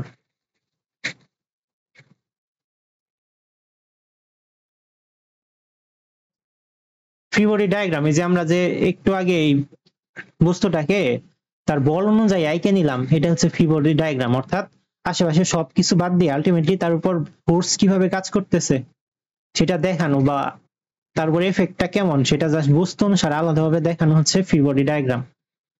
তো এইখানে একটা সারফেস আছে, এই সারফেসের উপর বিভিন্ন দিকে বল প্রয়োগ হচ্ছে। বিভিন্ন দিকে মানে যেহেতু এক্সটার্নাল কোনো ফোর্স নাই, তার মানে ওজনটাই কাজ করতেছে, তা ওজন নিচের দিক কাজ করে, তো এই দিকে আমাদের ওজনটা দিতেছে ওই এমজি, তাই না? আবার এও বিপরীত দিকে প্রতিক্রিয়া দিতেছে না, প্রতিক্রিয়া ধরলাম আমরা এন, নর্মাল ফোর্স অথবা মাঝে মাঝে আর দিয়েও প্রকাশ করা হয়, ধরলাম এন, এন হচ্ছে প্রতিক্রিয়া। আবার এর প্রত্যেক অংশেরই ডায়ামিটার, প্রত্যেক অংশেরই এর ইটা সেম, মানে প্রস্থচ্ছেদের ক্ষেত্রফলটা সেম, মানে এরিয়া সেম, ধরি এই বস্তুর ওজনটা mg বলছি, m1g বলা উচিত ছিল, ধরো এটা w1, আর এই বস্তুর ক্ষেত্রে ওজনটা হচ্ছে w2। তো যেহেতু এটা মাঝখানে আছে এবং দুই জায়গাতেই কাজ করতেছে, তাহলে এটা দুই ভাগে বিভক্ত হয়ে এই ফোর্সটা হবে আমার w1 প্লাস w2/2, মানে দুইটার গড় হবে আর কি। এই ফোর্সটাও w1 plus w2/2। But same ভাবে এদিকেও নর্মাল ফোর্সটা কাজ করবে, ঠিক আছে? নর্মাল ফোর্স এই জায়গায় কত হবে, ধরো এটা n1 বলি আর এই জায়গায় n2 বলি। এই দুটা যেহেতু সেম, মানে সিমেট্রি আছে দুই পাশে, তাই প্রতিক্রিয়া দুটাও সেম হয়েছে। এখন এই দূরত্ব গুলো যদি সেম না হইতো, মানে ব্লকটা যদি একটু ডান দিক থাকতো, তাহলে ভিন্ন রকম হইতে পারতো, ঠিক আছে? কিন্তু আমরা সিমেট্রি ধরে নিছি, তাই দুই কেসে প্রযুক্ত বলগুলা সেম, প্রতিক্রিয়া দুটাও সেম হবে দুই পাশে। ফ্রি বডি ডায়াগ্রাম আঁকলে এই বস্তুর উপর প্রকৃত বল নিচের দিকে এর ওজনটা কাজ করতেছে w1, উপরের দিকে প্রতিক্রিয়া কাজ করতেছে n1, ঠিক আছে? এটাও ওই w1 এর সমান। আবার এই জায়গায় যে বলটা আছে সেটা হচ্ছে w1 প্লাস w2/2, আর এই দিকে কাজ করতেছে n2। আবার এই জায়গাতেও, মানে এটা এই জায়গাতেই কাজ করতেছে আর কি, উপরে বলা ঠিক না। এইদিকে n2 কাজ করতেছে ওই সেম ভাবে w1 প্লাস w2 কাজ করতেছে এদিকে। আবার এর উপরের দিকে ওই যে সেম ভাবে যে তার w1 কাজ করতেছিল, আবার এই প্রতিক্রিয়া দিতেছিল, ওই দুইটাই আছে। তার মানে ফোর্স গুলা জাস্ট বস্তু অনুসারে আলাদাভাবে দেখানো হচ্ছে কাজ ফ্রি বডি ডায়াগ্রামে। এটা আরো সময় হইলে ডিটেইলস শিখবা। আরেকটা এক্সাম্পল যেটা আমরা একটু আগে দেখছি, মানে একটু আগে হেলানো তলে ছিল না, এখন হেলানো তলে আছে বস্তুটা। তো এখন ধরো এটা থিটা অ্যাঙ্গেলে আছে, একটু জ্যামিতি করলে তোমরা দেখে নিও যে এই অ্যাঙ্গেলটাও থিটা হবে। তো এইখানে কোন কোন বল কাজ করতেছে, শুধু mg কাজ করতেছে না, তাহলে এর দুইটা উপাংশ আমরা এই যে এইদিকে একটা এইদিকে একটা নিছি না, তাহলে এই দুইটা একটু আগে আমরা যেমন দেখছিলাম লম্ব উপাংশ হিসেবে ধরতে পারি না এই দুইটা। তাহলে যার সাথে থিটা আছে সেটা কজ হয়, তাহলে এটা mg cos থিটা হবে, ঠিক আছে? তাহলে এটা কি হওয়া উচিত, mg sin থিটা। তাহলে এখন দেখো প্রতিক্রিয়ার জন্য mg cos থিটা ব্যয় হইতেছে, মানে ক্রিয়া করতেছে mg cos থিটা, তো সেম যেহেতু প্রতিক্রিয়া দিচ্ছে, তাহলে এটাও mg cos থিটা, যেটা আমাদের প্রতিক্রিয়ার সমান। তাহলে এখানে ত্বরণের জন্য শুধু কাজ করতেছে কি mg sin থিটা না, অর্থাৎ এইদিকে আর কাজ করতেছে mg cos থিটা, নিচের দিকে প্রযুক্ত বল শুধু mg cos থিটা। এখানে ক্রিয়া প্রতিক্রিয়া সমান, তাই এই উপর নিচ বরাবর কোনো ত্বরণ নাই। আর প্রতিক্রিয়া এই সারফেসের উপর লম্বভাবে কাজ করে, নরমাল ফোর্সটা সারফেসের উপর লম্বভাবে কাজ করে। তো এই দিকে যে ক্রিয়া প্রতিক্রিয়া গুলা থাকলো, এছাড়া এই দিকে কোনো ফোর্স আছে, মানে বাম দিকে কি কোনো ফোর্স আছে? এখানে ঘর্ষণ আমরা ধরি নাই, হ্যাঁ, ঘর্ষণহীন একটা তল।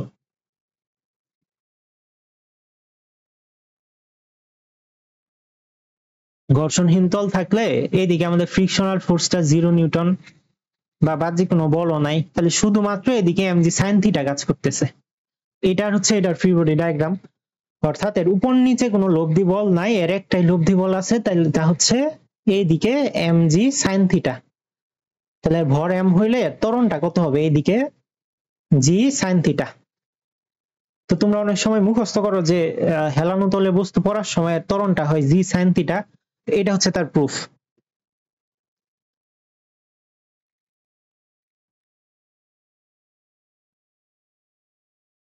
তো আরেকটা প্রবলেম আছে, সেটা হচ্ছে 4 কেজি ভরের বস্তুর উপর 20 নিউটন বল 8 সেকেন্ড কাজ করে। তাহলে দেখো আমরা যখন পড়ছিলাম F সমান ma, তো বল যতক্ষণ কাজ করবে ততক্ষণ F সমান ma কাজ করবে, কিন্তু বল যখন কাজ করবে না, নিউটনস ফার্স্ট ল কি দেখছিলাম, বেগ সমবেগ থাকবে না। তাহলে আমাদের যে এখানে বলছে যে 4 কেজি ভরের বস্তুর উপর কাজ করে 20 নিউটন বল 8 সেকেন্ড, তাহলে ফার্স্টের যে 8 সেকেন্ড আছে, ফার্স্টের যে 8 সেকেন্ড আছে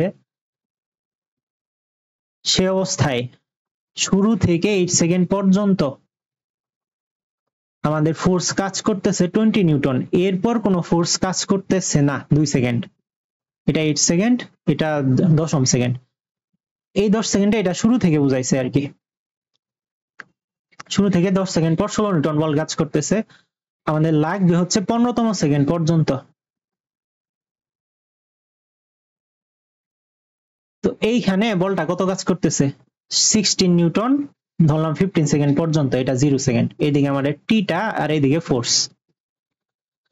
তাহলে আমরা শুরুতে হিসাব করব, তাহলে আমাদের অষ্টম সেকেন্ড থেকে দশম সেকেন্ড পর্যন্ত এই যে 2 সেকেন্ড, এইখানে বস্তু সমবেগে চলবে, কিন্তু কোনো বল নাই, বুঝছো।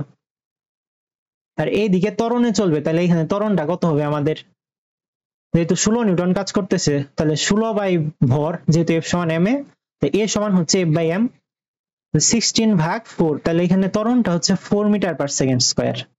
আর এই অংশে ত্বরণটা হচ্ছে আমাদের 20 ভাগ 4, মানে 5 মিটার পার সেকেন্ড স্কয়ার। আর মাঝখানে হচ্ছে ত্বরণ শূন্য বা সমবেগ। তো সমবেগটা কত হবে, অষ্টম সেকেন্ডের যে বেগটা 8 থেকে দশম সেকেন্ড পর্যন্ত সেম বেগে চলবে। তাহলে আমাদের শুরুতে হিসাব করার ক্ষেত্রে a1 কত পাইছি আমরা, 5 মিটার পার সেকেন্ডে। ধরো a1, এটা আমাদের a2 আর লিখলাম না যেহেতু 0, এই ধরে এটা a2। তাহলে শুরুতে আমাদের সরণটা কত হবে, ut প্লাস হাফ এটি স্কয়ার, ut প্লাস হাফ এটি স্কয়ারে u তো 0, তাই না, এস হবে এখানে হাফ ইন্টু এ হচ্ছে 5 আর টি 8 স্কয়ার, তাহলে এর ভ্যালুটা আসবে আমাদের 160 মিটার। তো এখন দেখো, অষ্টম থেকে দশম সেকেন্ডে আমরা বলছিলাম সমবেগ, তাহলে s2 সমান হবে vt, ঠিক আছে, ভালো কথা।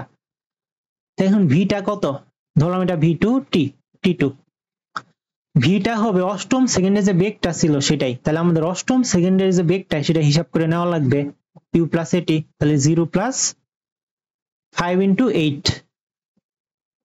বা 40 মিটার পার সেকেন্ড। তাহলে s2 হবে 40 ইন্টু যে 2 সেকেন্ড গেছে সেটা, মানে 80 মিটার।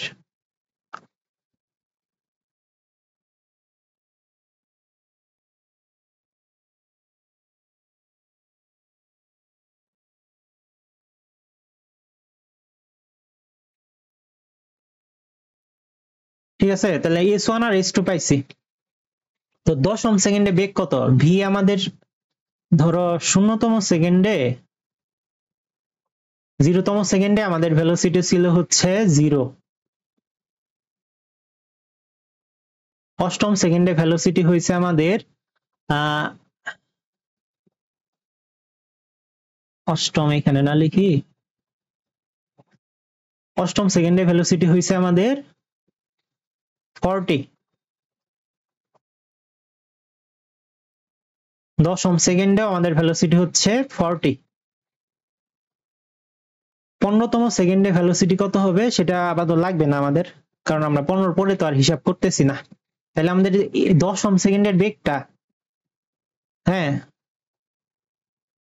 সেটা কত, v2 এর সমান, কিন্তু v3 হচ্ছে v2 এর, মানে v2 হচ্ছে u3 এর সমান, মানে v অষ্টম থেকে দশম সেকেন্ডের শেষ বেগ হচ্ছে দশম থেকে 15তম সেকেন্ডের আদি বেগের সমান, ঠিক আছে। তাহলে এখানে s কি হবে, s3 সমান u3 t plus half a3t square t3 square. তো u3 এখানে আমাদের 40, t হচ্ছে কত 5 সেকেন্ড, হাফ, ত্বরণ ছিল 4a3, আচ্ছা আমরা এটা a3 ধরে নেই।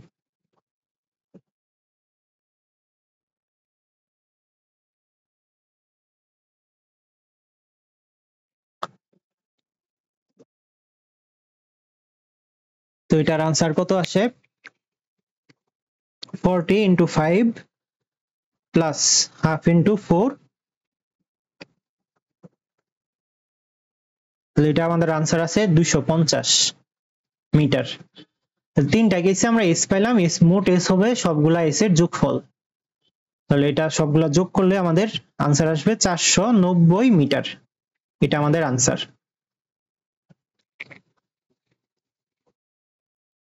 তো 15 সেকেন্ডে মোট সরণ চাইছিল, সেটা আমাদের হচ্ছে 490 মিটার।